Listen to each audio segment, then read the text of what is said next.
SCP-3729, the best day of your life. Stop and think for a second, what would be the best day of your life? There's a lot of good things that can happen to you in life, but to qualify as the best day, whew, I can think of a few birthdays where almost everything I wanted to happen happened. I got to see the people I loved. I got to have some fun with my lover. I got to eat the kind of food that I wanted, you know? I got to go the places that I wanted to go. All of that kind of rolled into one, and it made for some very, very good days. Best day of my life? Probably my wedding to my wife. But I want to know what the SCP universe thinks about it. We're going to react to this one today, guys. It's by the Vulcan. Make sure you subscribe to them. Subscribe to me if you like reaction videos, and let's get into this one. Good afternoon, everyone. Good afternoon, My name is Dr. Miller, and the SCP we're going to be looking at today is SCP-3729. Object Class: Safe. Safe. Special Containment Procedures. Okay.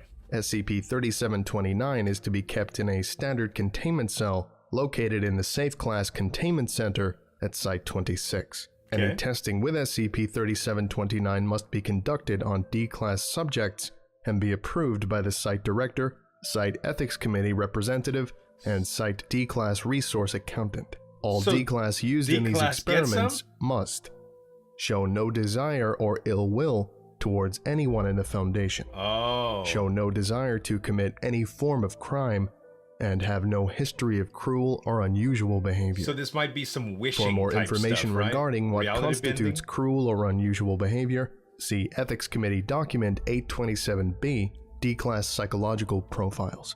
Okay.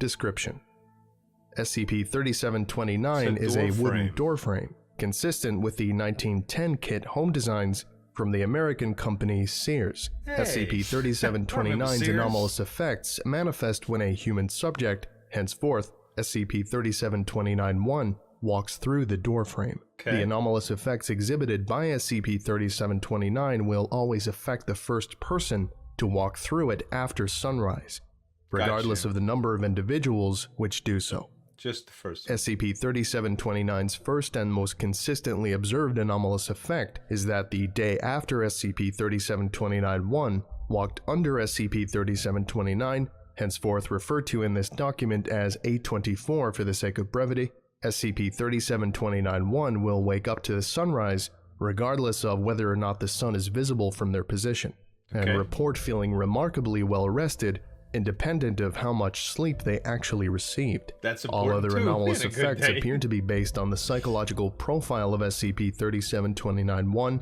and thus vary considerably. Okay. SCP-3729 has been shown to alter reality in order to provide SCP-3729-1 what the subject would consider an extremely pleasant experience throughout A24. While the full extent of SCP-3729's reality-altering capabilities is not known, it has shown the ability to edit Foundation documents, alter the behavior and opinions of people SCP-3729-1 is aware of, create matter, and affect results of games of chance. SCP-3729 is likely capable of many more effects, but testing has been temporarily suspended due to high financial cost and lack of fitting D-Class subjects. Alright. Test Most 1. D-Class aren't fitting. Test conducted by researcher Erickson. Makes sense. A24 date 11/16/2010. Subject: D8375. Male. Arrested for serial murder in 1994. Had no psychological evaluation prior to testing. Procedure: D8375 walked under SCP-3729 and was sent back to his holding cell. Results: at approximately 5 a.m. on 11/16/2010, D8375 was pardoned of his crimes, amnesticized, given false memories, and released from Foundation custody due to a clerical error. Shortly after D8375 was dropped on the outskirts of his hometown, he encountered Mrs. Allison Jacobson, the woman who made the police call that resulted in D8375's arrest, on vacation. On the morning after 11/16/2010, the clerical error was discovered by D-Class Resource Accountant Augustine Mercy, and Foundation personnel were sent to remedy the situation. Mrs. Jacobson and D8375 were found dead in an alleyway, the former due to choking and the latter via self-inflicted blunt force trauma to the head. What? A crumpled note was found in D-8375's Choked pockets, her which simply and read, bashed his own "I head got in?" my revenge. I ain't going back." Wow. Notes. The results of this test are inexcusable. Researcher Erickson has demonstrated extreme negligence and lack of caution in his testing, and has been summarily demoted. All further tests must be preceded by the Subject D-Class undergoing a thorough psychological evaluation. Signed, Dr. man. Gonzalez, Site 26. That was his Committee interpretation of a good day. Getting revenge Test and making 2. sure that he wouldn't go back. Test Wow. conducted by researcher Alphonse. A24 date 07-14-2012. Subject D2715, male. Arrested for murder in 1993, has expressed extreme regret over his actions. Pre-experiment interviews indicate that D2715 strongly desired to, quote, to become a world-renowned writer. Wow. Procedure, see Test 1. Results. At approximately 5 a.m. on 07-14-2012, D2715 was pardoned of his crimes, amnesticized, given false memories, and released from Foundation custody due to a clerical error.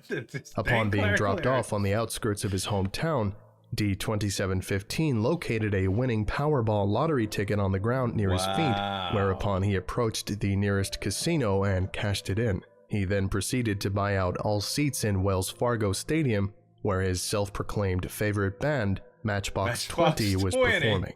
He made the concert completely free and provided full refunds to anyone who had already bought tickets. D2715 passed out, seemingly from alcohol poisoning, at approximately 11:45 p.m. Shortly after waking up at 5:15 a.m., D2715 stumbled and fell off balcony 4D of Wells Fargo Stadium before Foundation personnel were able to retrieve him.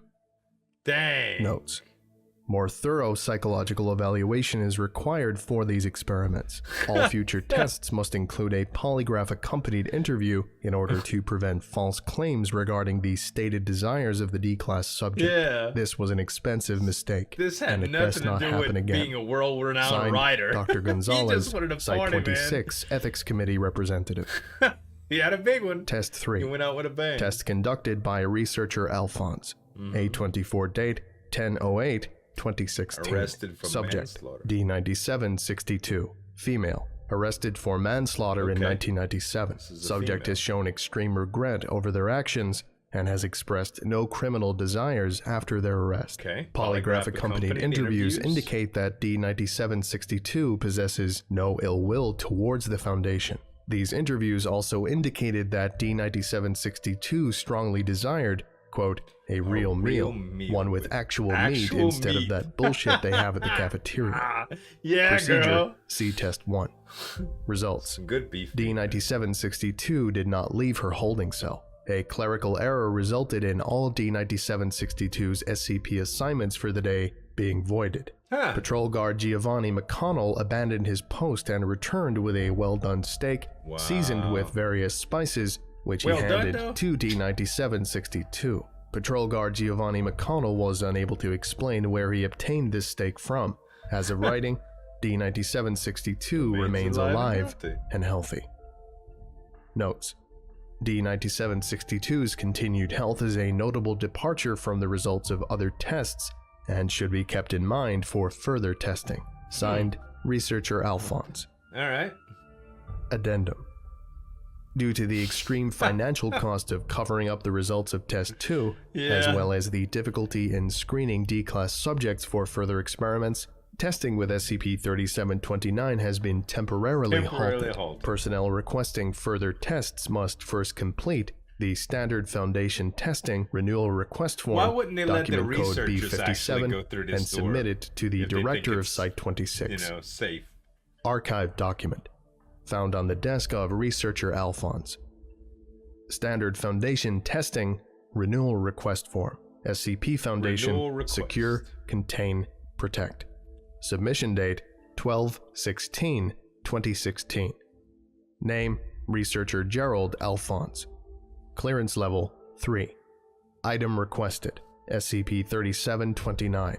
Reason for requested testing renewal. to determine if, through artificial memory insertion and mental state alteration techniques, SCP-3729's reality-altering capabilities can be used to benefit the Foundation's containment goals. Reply date, 12/22/2016. Yeah, that would be cool. This testing request has been denied. Previously accepted. Reasoning. While SCP-3729 poses great possible value as a Thaumiel-class object, the risks involved in attempting to use it as such would be far too great. A single mistake could be catastrophic, and while it can on occasion seem so, memory insertion and mental control are not perfect sciences.